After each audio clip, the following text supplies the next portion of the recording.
Lieutenant He Jin stood on the observation deck of her ship. Earth hung below her like a blue marble. She had studied this planet for 3 years. Now she was finally here to complete her mission. "Is the target selected?" asked Captain Dorn from behind her. He Jin turned to face her superior. "Yes, Captain. A male from the region called South Korea. He has the combat skills we need." Dorn nodded. "Remember, Lieutenant, these humans are dangerous. They are predators. That is why we need them, but that is also why you must be careful." He Jin had heard this warning many times. The Galactic Concordat had discovered Earth 50 years ago. They kept the planet isolated while they studied its people. Humans were unique. They were smart enough to be useful, but still primitive enough to control. "I will bring back a good specimen," He Jin promised. Park Ta-woo sat alone in his small apartment. Rain tapped against the window. On the table in front of him lay his dishonorable discharge papers. 8 years in Special Forces ended because he had questioned an order that got 3 of his men killed. He took another drink. The bottle was almost empty. His phone buzzed. Another rejected job application. No one wanted to hire a disgraced soldier with anger issues. Ta-woo closed his eyes. When he opened them again, the room was filled with a strange blue light. He tried to stand, but his body wouldn't move. "Park Ta-woo," said a voice in perfect Korean. "You have been selected." The last thing he saw before blackness took him was a small woman with unusual eyes looking down at him. He Jin watched as the human was secured to the examination table. He was larger than she had expected. The muscles in his arms and chest showed years of training. Subject appears to be in excellent physical condition. She noted into her recorder. Age: 32 Earth years. Combat experience: 8 years in elite fighting unit. Psychological profile shows high intelligence, strong sense of loyalty, and issues with authority. The last part was why he had been chosen. The best specimens were those who had nowhere to return to. Less chance of escape attempts. Dr. Miro approached with the neural leash. The thin metal band looked almost like jewelry.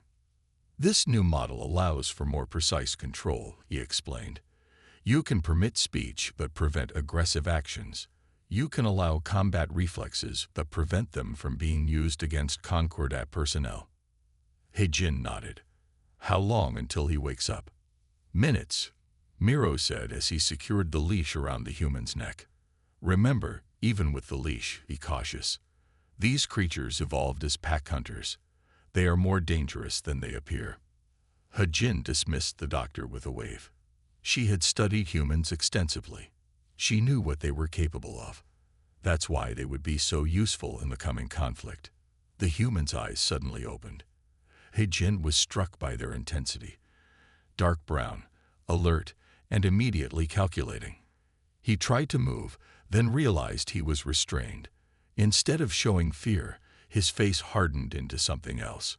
Something predatory. "Where am I?" he asked in Korean. He Jin touched a control on her wrist. "You can understand me now," she said, speaking in the Concordat common language. Surprisingly, he showed no confusion at suddenly understanding her alien speech. Instead, he asked again, his voice calm. "Where am I, and who are you?" "I am Lieutenant He Jin of the Galactic Concordat. You are on my ship in orbit around Earth." She moved closer, studying his reaction. "And you, Park Ta-woo, belong to me now." His eyes narrowed slightly. Not in fear, but assessment. He was studying her just as carefully as she was studying him. "No one belongs to anyone," he said simply. He Jin smiled.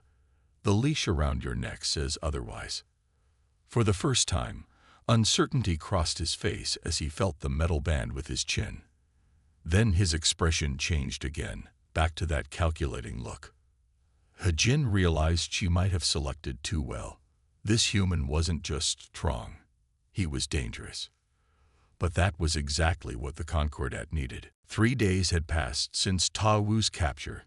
He sat in a small room that served as both his cell and training area. The metal band around his neck felt cold against his skin. He had tried to remove it twice. Each time, pain shot through his body until he stopped. The door slid open. Lieutenant He Jin entered, carrying a tray of food and a tablet. "Good morning, specimen," she said. "Today we continue your training." Tu Wu looked up at her. "I have a name." He Jin placed the tray on the table. "Specimens do not need names." "My name is Park Ta Wu," he said firmly, "and I am not a specimen." He Jin studied him for a moment. This human learned quickly. Too quickly. Most new acquisitions took weeks to grasp the common language, yet he was already speaking it well. "Very well, Park Ta Wu. Eat, then we begin." In the training room, He Jin activated a holographic display. Images of different alien species appeared. "These are the enemies of the Concordat," she explained. "You will learn to fight them."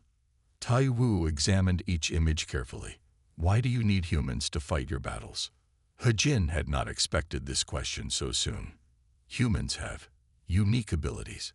You are adaptable. You think differently than other species." "You mean we're expendable," Ta Wu said quietly. He Jin touched her wrist control. The leash tightened slightly, a warning. "You will not question your purpose," she said. "Now show me how you would approach combat with this species." The hologram changed to show a large four-armed creature. Tai Wu analyzed it, then demonstrated a fighting stance. "Their lower arms will be stronger but slower," he said. "I would stay close, use their size against them." He Jin watched with interest. Most humans simply attack the holograms directly. This one was thinking, planning. "Good," she said, almost surprised by her own approval. Next. Later that day, Captain Dorn visited the training area. He observed through a one-way window as Tu Wu completed a series of combat exercises. "This one is different," Dorn noted. "More controlled." He Jin nodded. He understands strategy. He doesn't just fight. He solves problems. Is the leash functioning properly? He seems too independent. "The leash works," He Jin assured him. "He cannot harm Concordat personnel, but I have allowed him to retain his personality. It makes him more effective." Dorn looked concerned. "Be careful, Lieutenant. Remember what happened on the Krell mission. Those humans broke their conditioning. This is different." He Jin insisted. "I am building trust, not just obedience." Dorn turned to leave.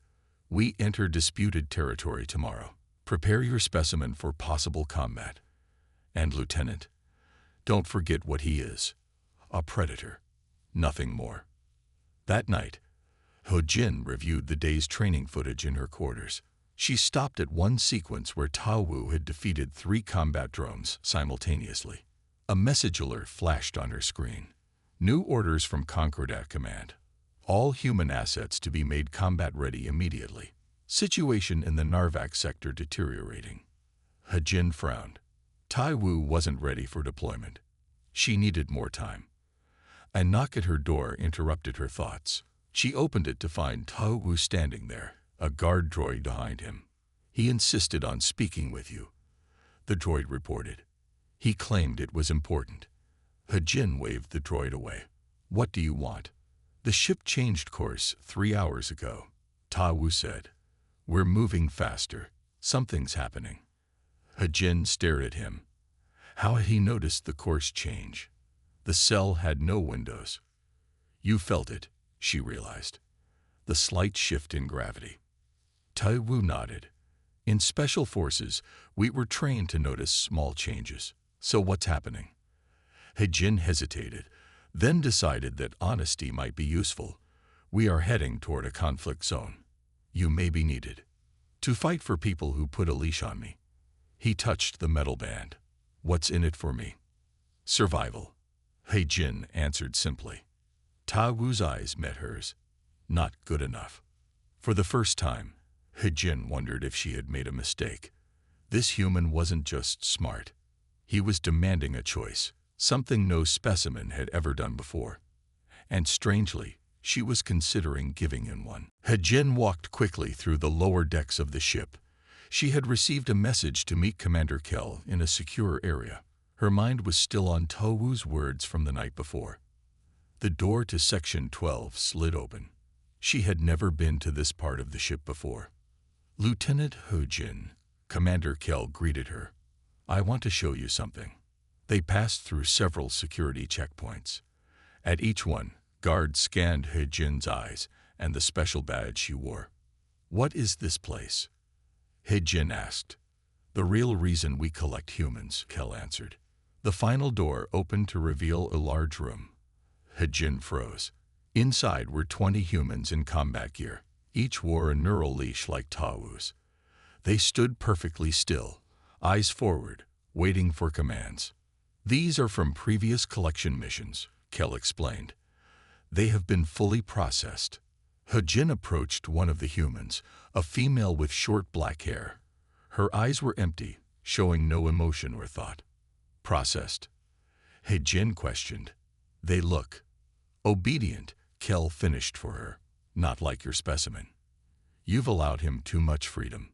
Ho-Jin felt uncomfortable. This wasn't what she had been told about the human program. "I was instructed to maintain his combat effectiveness. That requires keeping his mind intact." Kell shook his head. "Phase 1 is evaluation. Phase 2 is breaking them down. Your job was only Phase 1. These humans can't think for themselves," Ho-Jin observed. "Exactly. Pure weapons, nothing more." Kell handed her a datapad. "New orders. Your specimen is to be prepared for processing immediately. The situation in the Narvac sector requires additional combat units." Ho-Jin took the pad but didn't look at it. "With respect, Commander, Park Ta-Wu would be more valuable with his strategic abilities intact." "That's not your decision, Lieutenant." Kell's voice hardened. "Report to me when the specimen is ready for transport."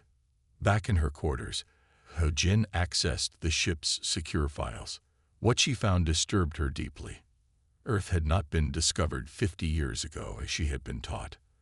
The Concordat had known about it for centuries. They had kept humans isolated, occasionally taking small groups for study. They had even influenced Earth's development, ensuring humans would develop strong military tactics but remain technologically limited. Perfect soldiers who couldn't threaten their masters. Ho-Jin closed the files and sat in silence. Everything she believed about her mission, about helping expand the Concordat's knowledge, was a lie. Humans weren't being studied. They were being harvested. A knock interrupted her thoughts. A guard droid stood at her door. "Lieutenant, the human specimen is requesting your presence." Tai-Wu could tell something was wrong the moment Ho-Jin entered his room. Her usual confident posture was gone. "What happened?" he asked. Ho-Jin looked at him with new eyes, not as a specimen, but as a person whose entire species was being exploited. "Why do you think we took you from Earth?" she asked suddenly. Tai-Wu considered the question. "You need soldiers, expendable ones, and that doesn't anger you." "Of course it does." Ta-Wu touched the leash on his neck. "But anger without action is useless." Ho-Jin made a decision. She activated her wrist control and adjusted settings on the neural leash. "What did you just do?" Ta-Wu asked, feeling the band loosen slightly. "I increased your movement permissions," she said quietly, "and disabled the pain response." Ta-Wu's eyes narrowed with suspicion. "Why?" "Because what's happening is wrong," Ho-Jin said. "The Concordat has been taking humans for years. They turned them into mindless weapons. And you just realized this was wrong." His voice was cold. "I just learned the truth," Ho-Jin replied. "I was told we were studying humans for mutual benefit." Tai-Wu stood up, testing his new freedom of movement. "So what now, Lieutenant? You've loosened my leash, but I'm still your prisoner." Before Ho-Jin could answer, the ship's alarm began to sound. A voice came over the communication system. "All personnel to battle stations. Narvax vessels detected on approach vector." "This is not a drill." Ho-Jin and Tai-Wu looked at each other. The ship shuddered as the first attack hit. Their time had just run out. The ship rocked violently as another blast hit. He-Jin grabbed the wall to steady herself. "We need to move," she told Ta-Wu. "The Narvacs are boarding." "Who are the Narvacs?" Ta-Wu asked, following her into the corridor. "Raiders. They attack ships, take what they want, and kill everyone." Emergency lights flashed red along the hallway. Crew members ran in all directions. Some were already wounded. He-Jin led Ta-Wu to a weapons locker and entered her code. The door slid open to reveal various guns and combat gear. "Can I trust you?" she asked, her hand hovering over her wrist control that managed his leash. Ta-Wu's face was serious. "Right now, we both want the same thing: to survive." He-Jin nodded and adjusted his neural leash settings. "I'm giving you combat permissions, but you still can't harm Concordat personnel." She handed him a weapon. It was lighter than Earth guns but felt solid in his hands. "Point and fire," she explained quickly. "It will recognize your grip pattern." A massive explosion shook the ship. The lights went out completely before emergency power kicked in. "They breached the main hull," He-Jin said. She activated her comm device. "This is Lieutenant He-Jin. Status report." A panicked voice responded. "Lieutenant, they're everywhere. Captain Dorn is dead. Commander Kell is leading defenses on Deck 4, but we're losing ground. The processed humans were deployed but were cut down almost immediately." He-Jin looked at Ta-Wu. "Looks like your mind is more valuable than they thought." They moved carefully through the damaged ship. Twice they had to hide as groups of Narvacs passed. They were tall, heavily armored aliens with 4 arms, just like the holograms Ta-Wu had trained against. When they reached a junction, they found 3 dead Concordat crew members. Ta-Wu knelt down to examine the bodies.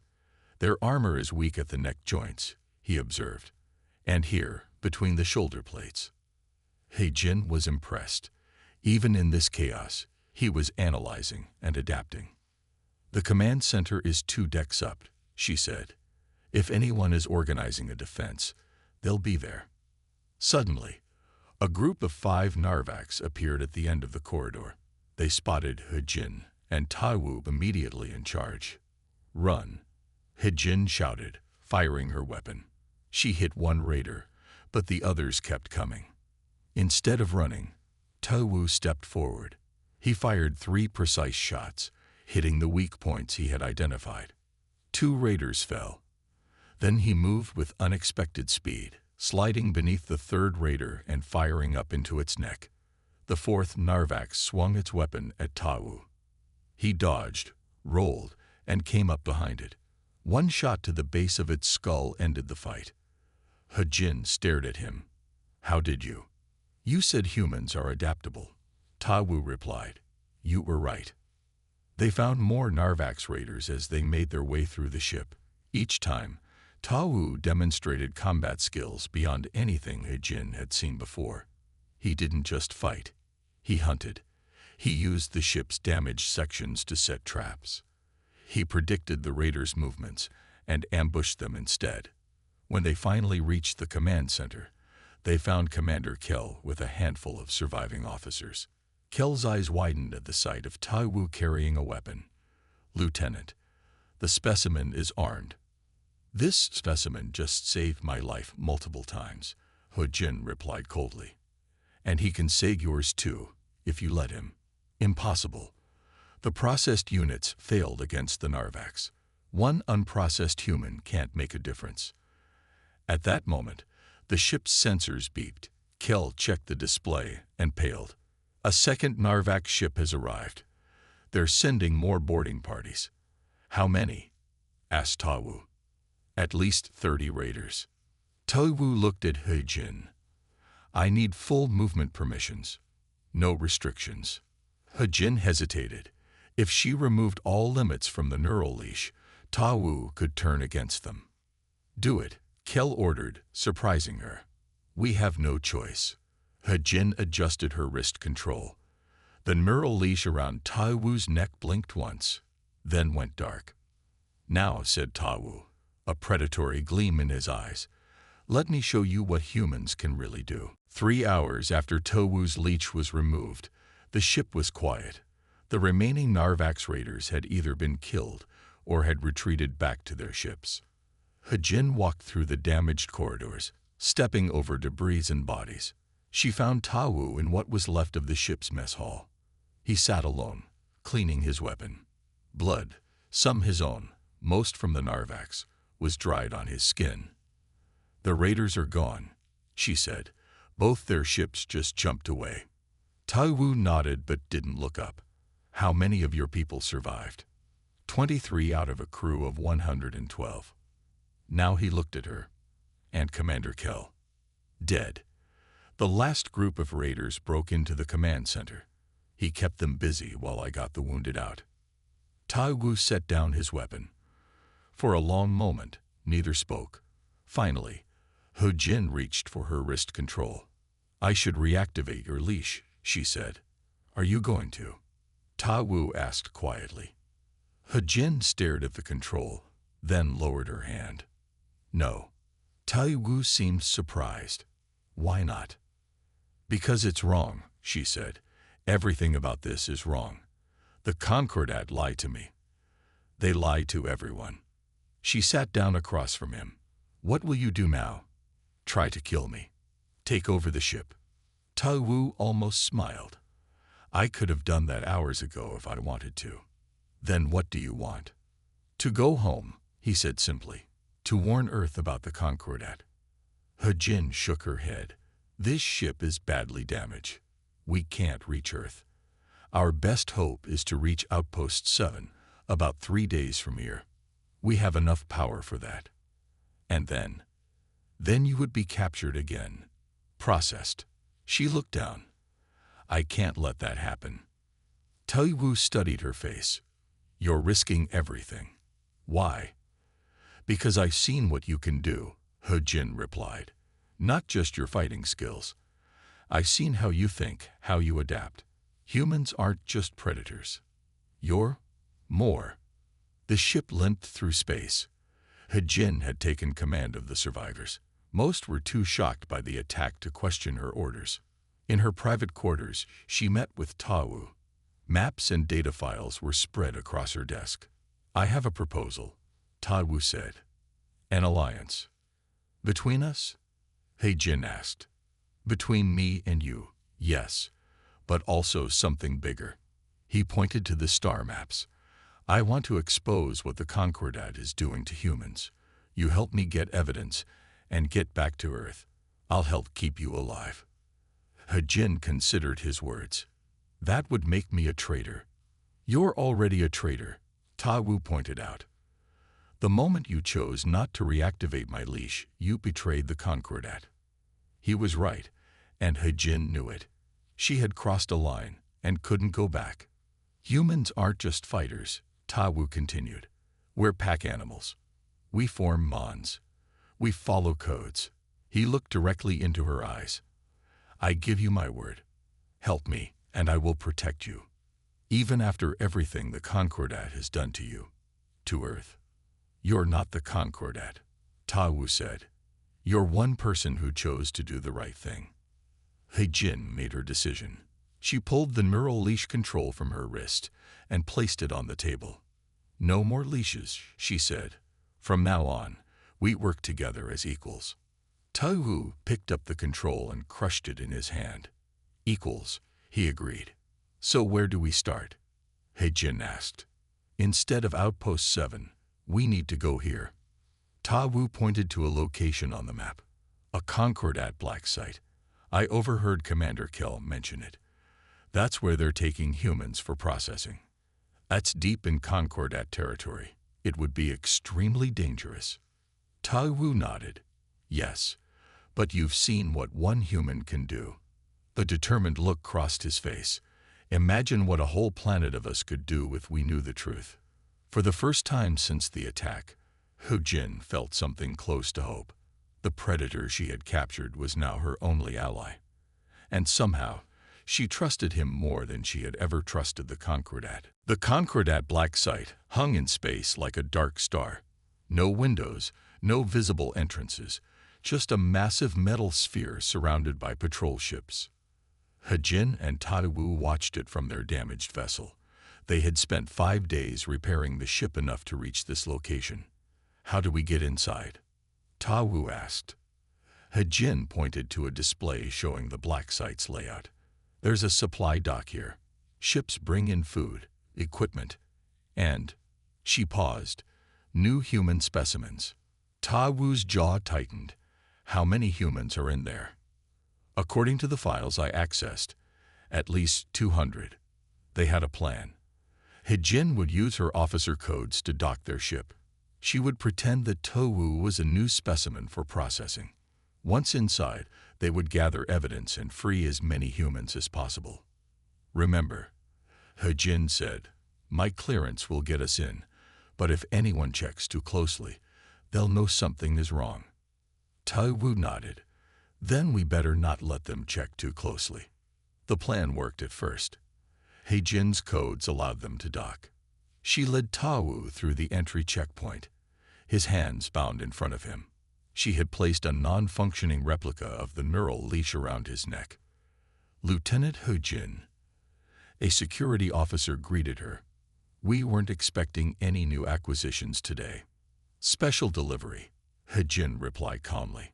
"This one has unique combat skills. Commander Kell sent me personally." The officer looked at Taiwu with interest. "Commander Kell, we received reports that your ship was attacked." "We survived." "Barely." Hejin kept her voice steady. "The commander believed this specimen was too valuable to risk losing." The officer seemed satisfied. He stepped aside to let them pass. Deep inside the facility, Hejin and Taiwu found what they were looking for, a massive chamber filled with rows of clear containers. Inside each one was a human, floating in blue liquid, connected to machines. "This is where they processed them," Hejin whispered. "They erase their memories, their personalities, everything that makes them human." Taiwu moved closer to one container. Inside was a young woman, her eyes open but empty. "We need to stop this," he said, his voice hard. Hejin connected a small device to a computer terminal. "This will copy their files, everything about the program, the locations of other facilities, how many humans they've taken." As the files downloaded, an alarm suddenly blared through the facility. "They know," Hejin said. "Someone checked our story." The doors to the chamber slid open. A squad of security officers rushed in, weapons raised.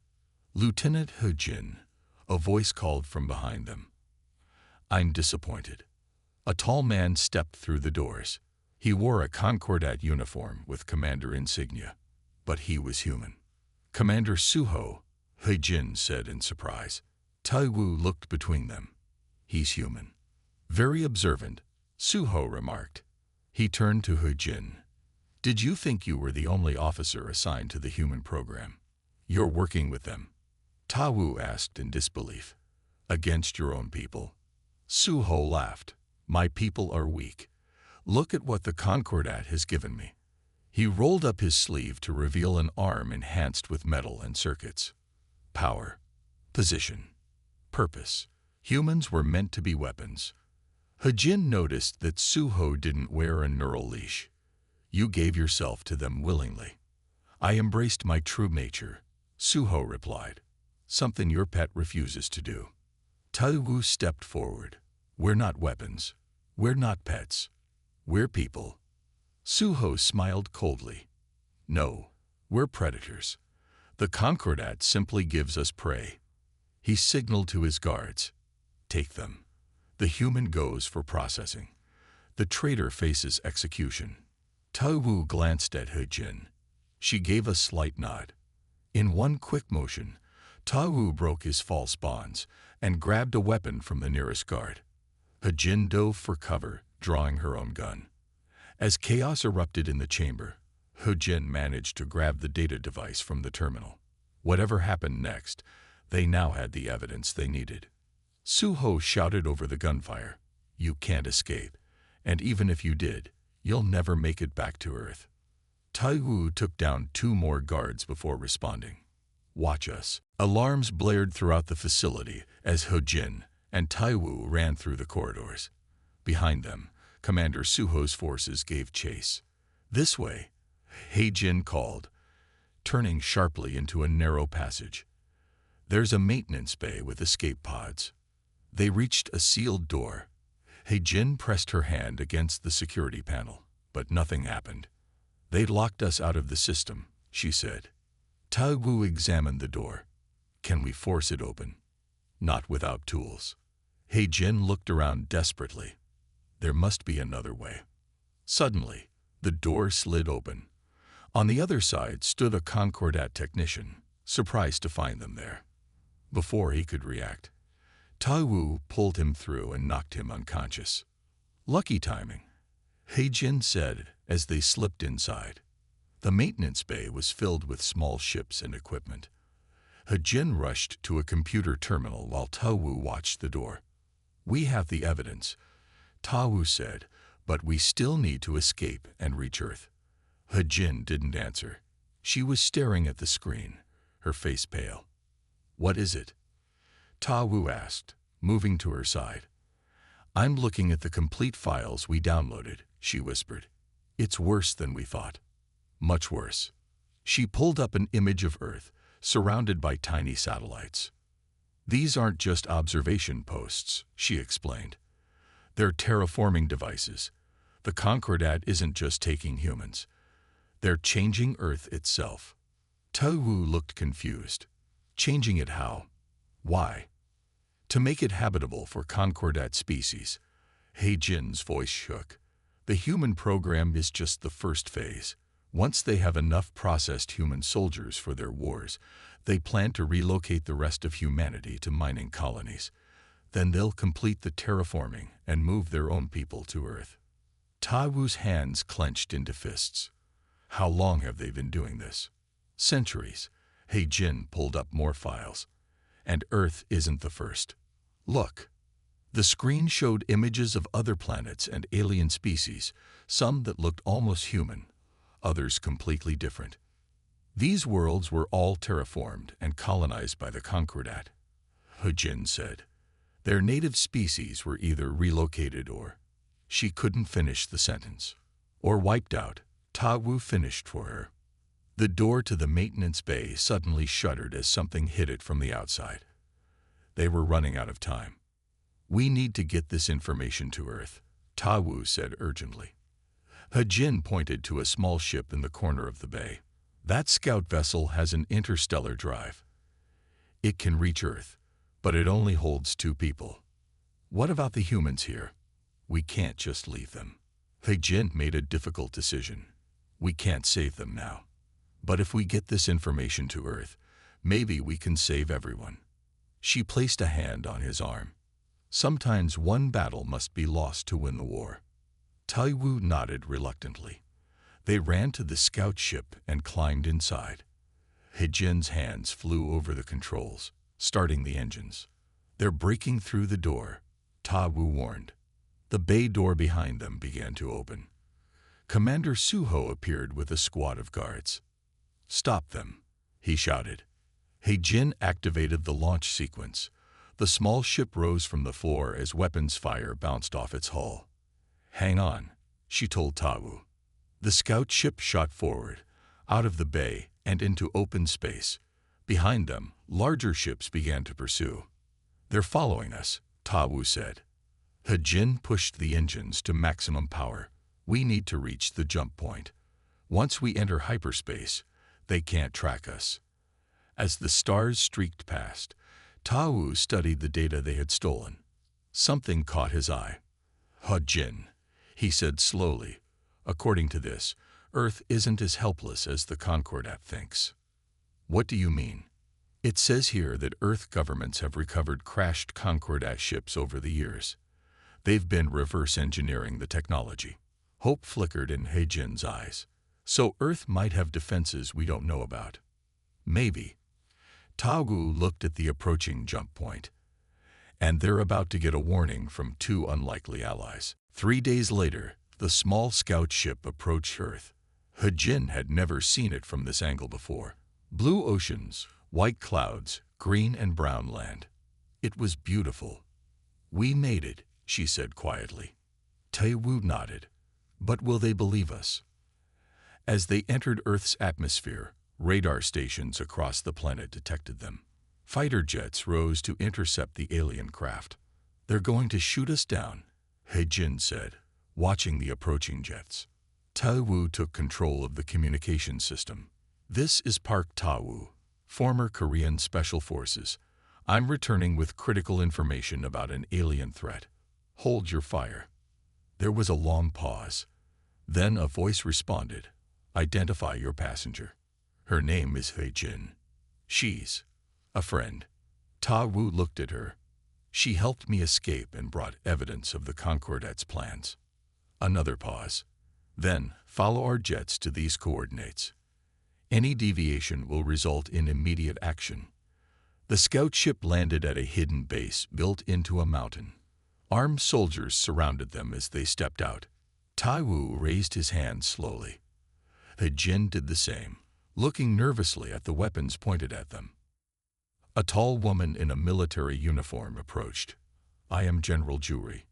You claim to have information about an alien threat." "Yes," Taiwu answered. "And we have proof." They were taken to a secure room deep inside the base. There, Taiwu was surprised to see advanced technology that looked similar to Concordat designs. "You've been busy," he said to General Juri. "For decades," she confirmed. "We recovered our first alien craft in 1947. Since then, we've been preparing." He-Jin connected their data device to Earth's computers. The evidence they had stolen from the black site appeared on large screens around the room. "The Concordat has been manipulating Earth for centuries," He-Jin explained. "They've taken thousands of humans for their armies. Now they plan to take the planet itself." General Juri studied the information, her expression grim. "We suspected something like this, but we didn't know the full extent." She turned to He-Jin. "Why are you helping us? You're one of them." "Not anymore," He-Jin said firmly. "What they're doing is wrong. I couldn't be part of it." General Juri seemed to accept this. "What do you suggest we do?" "Fight back," Taiwu said. "But not just with weapons. If we attack directly, the Concordat will crush us. We need to expose them to the galaxy." He-Jin nodded. "The Concordat keeps its human program secret from most of its own people. Many would oppose it if they knew. And other species who have been threatened by the Concordat might help us. I can give you their transmission protocols," she added. "Ways to send messages across the galaxy that the Concordat can't block." 1 month later, He-Jin stood on a hill overlooking a massive construction site. Below, huge ships were being built, combining Earth technology with Concordat designs. Taiwu walked up beside her. "The first fleet will launch next week. Do you think it will work?" He-Jin asked. "The broadcast." "It already has," Taiwu replied. 3 other species have contacted Earth, offering to help. They've all suffered under the Concordat." He-Jin touched the small pendant hanging around her neck, a gift from Taiwu. He had told her it represented family in human culture. "I never thought I would betray everything I knew," she said. "But I found something better." "What's that?" "The truth," she said. "And people worth fighting for." In the distance, a test ship rose into the sky, its engines glowing bright against the sunset. It wasn't just a ship, it was humanity's answer to the stars. No longer would they be hunted. No longer would they be leashed. "What happens when the Concordat realizes what we've done?" He-Jin asked. Taiwu smiled, not the predatory grin she had first seen on the ship, but something warmer. "They'll learn what humans do best," he said. "We adapt, we overcome, and we never stay caged for long." He-Jin nodded, feeling a strange pride for this planet that wasn't hers, and these people who had accepted her as one of their own. The leash was broken, and now, together, they would forge a new future among the stars. The end.